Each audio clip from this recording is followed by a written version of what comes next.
semuanya. Hadir, Pak. Assalamualaikum warahmatullahi wabarakatuh.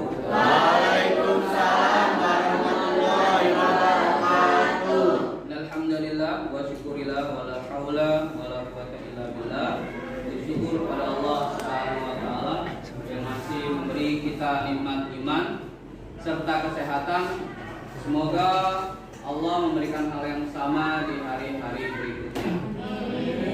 Baik anak-anakku semua, sebelum kita memulai pembelajaran kita pada hari ini, sama-sama kita membaca doa.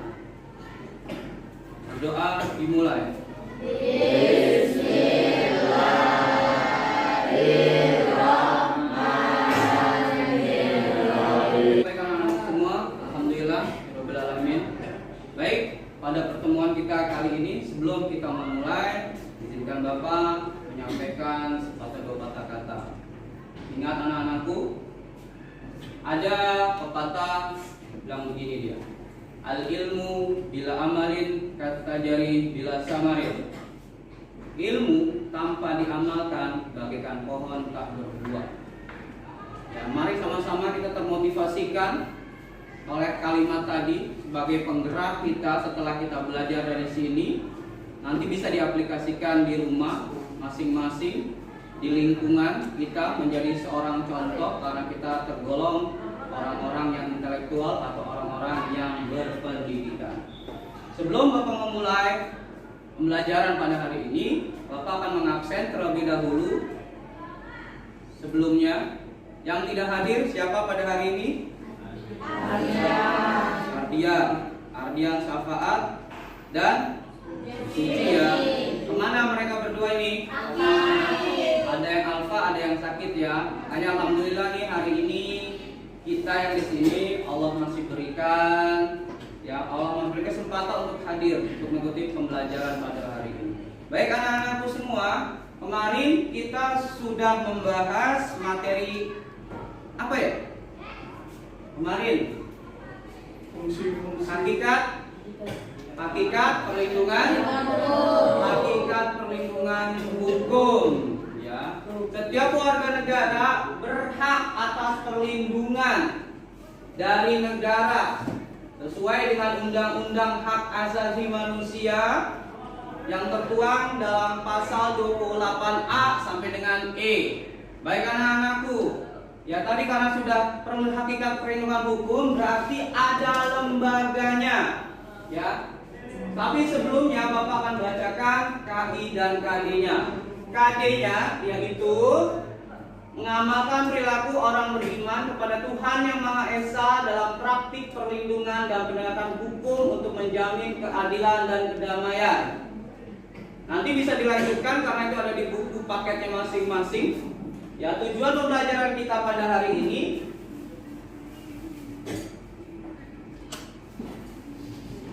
langsung yang poin 3 dan poin 4, yaitu mengevaluasi praktik perlindungan dan penegakan hukum untuk menjamin keadilan dan kedamaian. Yang poin keempat, mendemonstrasikan hasil evaluasi praktik. Jadi nanti ada sistem diskusi kita ya, praktik perlindungan dan hukum untuk menjamin keadilan dan kedamaian. Ya baik anak-anakku semua, tadi ya melalui lembaga penegak hukum. Karena itu instrumennya. Lembaga penegak hukum adalah instrumennya. Misalkan ada perlindungan di dalam negara, nanti dilakukan oleh siapa? Yang melakukan pembelaan terhadap suatu perkara itu siapa? Ya, kita akan buka dulu terlebih dahulu presentasinya. Ya, yang pertama yaitu peran lembaga penegak hukum di sini yang kita lihat di depan logonya. Tahu ya logonya ya? Logo apa tuh di depan? Kepolisian Republik Indonesia yang biasa disingkat menjadi Polri ya, Polisi Republik Indonesia. Nah, siapa yang tahu fungsi dari Polri itu apa sih? Silakan. Fungsi kepolisian adalah untuk menjaga keamanan dan ketertiban di masyarakat dan mengayomi masyarakat, Pak. Baik, terima kasih. Melindungi masyarakat, mengayomi masyarakat. Ya, jadi semua itu adalah salah satu atau beberapa tugas daripada Polri.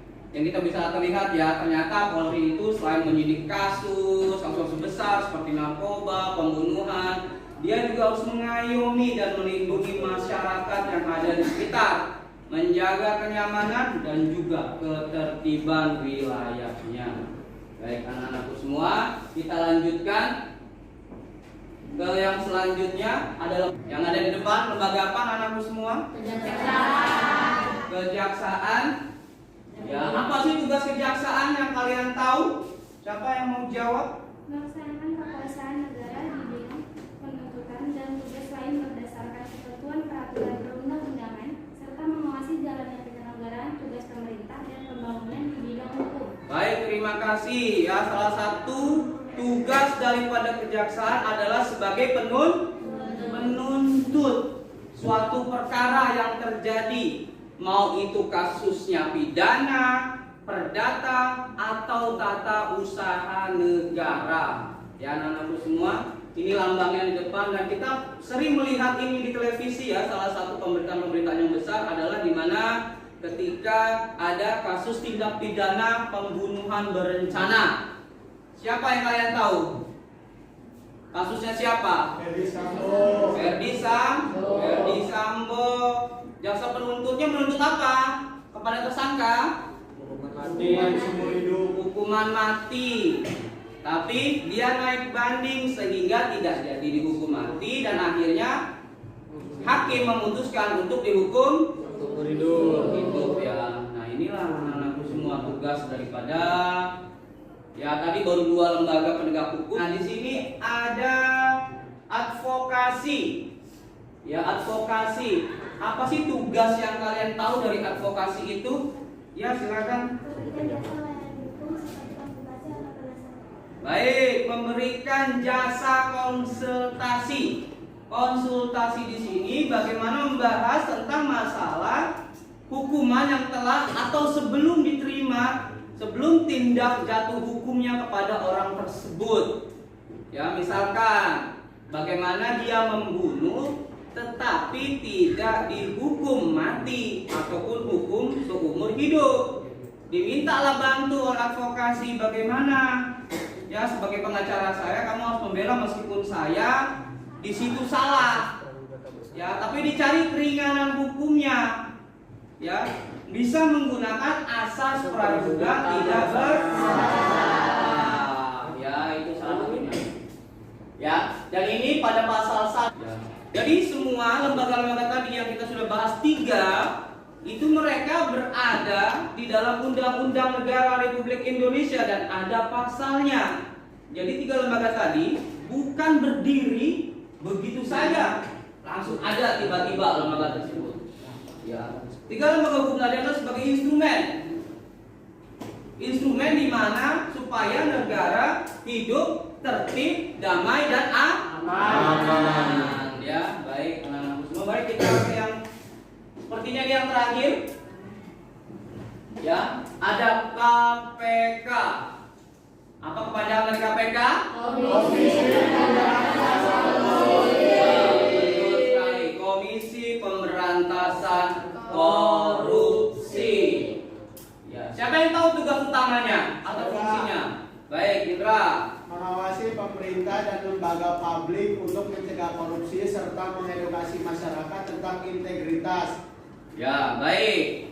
Mencegah tindakan korupsi.